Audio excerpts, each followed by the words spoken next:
Of all the financial titans and philanthropists of the 20th century, none are more complex or mysterious than George Soros. Like Carnegie, J.P. Morgan, and the Rockefellers, he amassed billions through ruthless business decisions, only to turn around and give away most of his fortune to advance his own personal philosophy. He can move world financial markets simply by voicing an opinion, or destabilize a government by buying and selling its currency. He also pledged more aid last year to help people in Russia than the U.S. government did. But now George Soros is worried. He thinks the global economy is coming apart at the seams, and that the world needs to be protected from people like George Soros.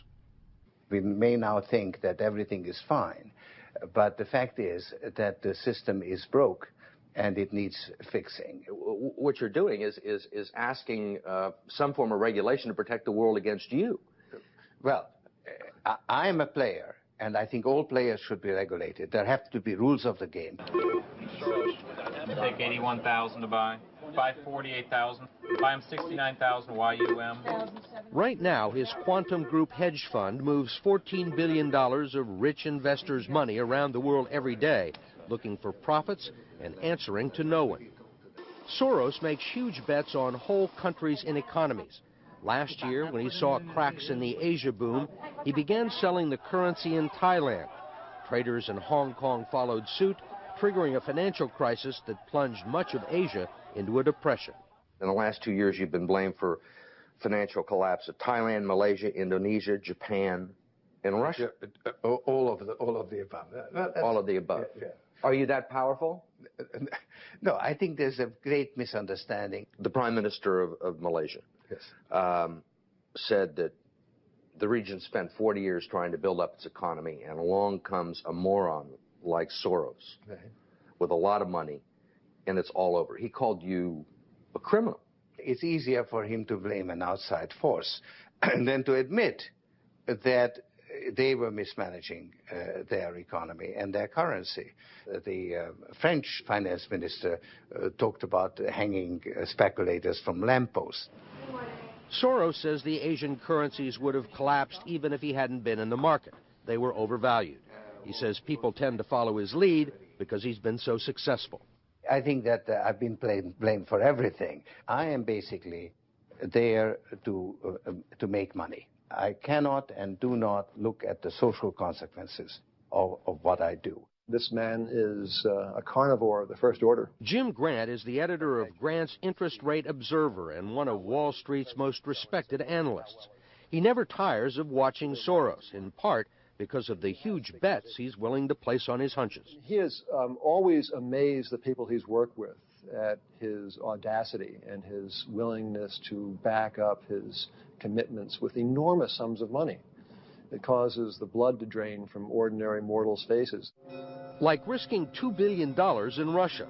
When the Russian market began falling apart in August, Soros was the country's single largest investor. He called the U.S. Treasury and asked Uncle Sam for $7 billion to prop up the ruble. When U.S. officials failed to intervene, Soros wrote a letter to the Financial Times of London saying he thought the Russian currency should be devalued by as much as 25%. A few words from Soros were enough to cause panic selling that fueled the crash. What's it like to have a statement that you make have such serious, grievous consequences? I mean, you can, it looks to me like in a number of situations, you can take a position against a currency or make a statement, and the whole country falls apart. Well, it's a tremendous sense of responsibility, actually. And it's also a humbling experience because I am actually trying to do the right thing, and sometimes what I do has an unintended negative consequence, as it did in Russia. For both the Russian middle class and for Soros, who lost his $2 billion. Whatever his motivations, no one can accuse him of greed. He's backed away from the day-to-day operation of his businesses and is giving away his billions now with the same determination that he made them in places like Haiti, a country that has less money in the bank than he does. Last month, he brought the First Lady with him for a look at some of the projects his foundation is funding. This is Mr. George Soros, and he's going to be helping the hospital. This year, Soros plans to give away almost $500 million around the world. In Bosnia, when the water supply to Sarajevo was cut off at the height of the siege, it was Soros who wrote a check to jury-rig a pipeline through an abandoned highway tunnel. $5 million up front can be more valuable than $50 million a year or two later. Ambassador Richard Holbrooke brokered the peace in Bosnia. At one point, after the Dayton peace agreements in Bosnia in 1995, for a considerable period of time, George had given more money to implement the peace agreements than the U.S. government had. He just could move that fast. In Russia, he pledged $100 million to help scientists who might otherwise have sold their expertise to bidders like Iran or Iraq. In Eastern Europe, he's educated a new generation. And in Ukraine, he spent millions retraining the old Soviet military. At the center of George Soros, there's an inherent contradiction. Which is, on one hand, you're the capitalist who does not care about the social consequences of his act, and on the other hand, you are a philanthropist who cares only about social consequences. How do you resolve the two? Recognizing that as a competitor, I've got to compete to win. As a human being, I am concerned about the society in which I live. Which George Soros am I talking to now? The amoral George Soros or the moral George Soros? It's one person. It's one person who at one time engages in amoral activities and at the rest of the time tries to be moral. To understand the complexities and contradictions in his personality, you have to go back to the very beginning, to Budapest, where George Soros was born 68 years ago to parents who were wealthy, well-educated, and Jewish. When the Nazis occupied Budapest in 1944, George Soros' father was a successful lawyer. He lived on an island in the Danube and liked to commute to work in a rowboat. But knowing there were problems ahead for the Jews, he decided to split his family up. He bought them forged papers, and he bribed a government official to take 14-year-old George Soros in and swear that he was his Christian godson. But survival carried a heavy price tag. While hundreds of thousands of Hungarian Jews were being shipped off to the death camps, George Soros accompanied his phony godfather on his appointed rounds, confiscating property from the Jews. These are pictures from 1944 of what happened to George Soros' friends and neighbors. You're a Hungarian Jew who escaped the Holocaust by posing as a Christian. Right. And you watched lots of people get shipped off to the death camps. Right. I was 14 years old. And I would say that that's when my character was made. In what way? That one should think ahead, one should understand and anticipate events, and one is threatened. It was a tremendous threat of evil. I mean, it was a very personal experience of evil. My understanding is that you went out with this protector of yours who swore that you were his adopted godson. Yes. Went out, in fact, and helped in the confiscation of property from the Jews. That's right. Yes. I mean, that sounds like an experience that would send lots of people to the psychiatric couch for many, many years. Was it difficult? Not at all. Not at all. Maybe as a child you don't see the connection,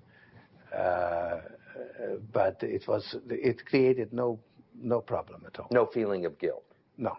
For example, that I'm Jewish, and here I am watching these people go. I could just as easily be there. I should be there. None of that.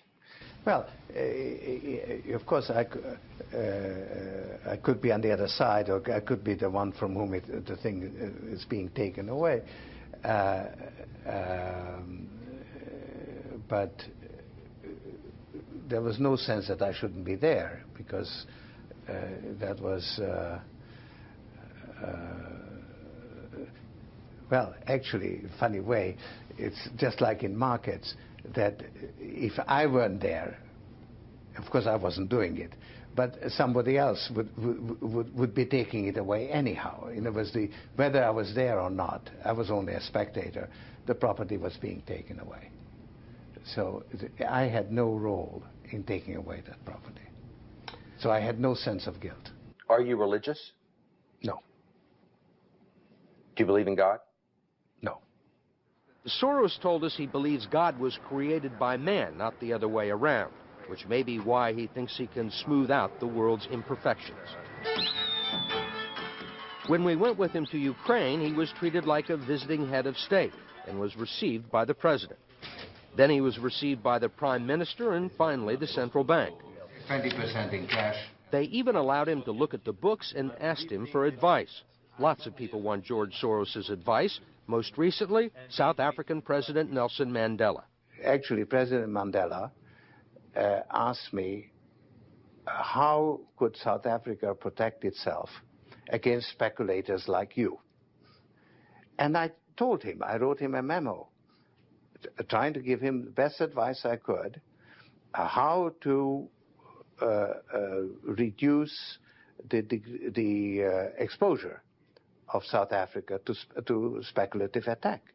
That's the old stop me before I kill again approach, right? Well, you're telling this is what you can do to stop me. Whether I or somebody else does whatever is happening in the markets, it really doesn't make any difference to the outcome. I don't feel guilty because I'm engaged in an amoral activity which is not meant to have anything to do with guilt. Part of the reason he is so rich is that the Soros hedge funds operate offshore in the Netherlands Antilles to avoid scrutiny by the Securities and Exchange Commission. So even while Soros tells Congress and the Treasury that hedge funds must be regulated to stop the global crisis, he's avoiding the rules. Why is it that Americans can't invest in the quantum fund? It's an offshore fund. Why is that? Because the fund is not registered with the Securities and Exchange Commission.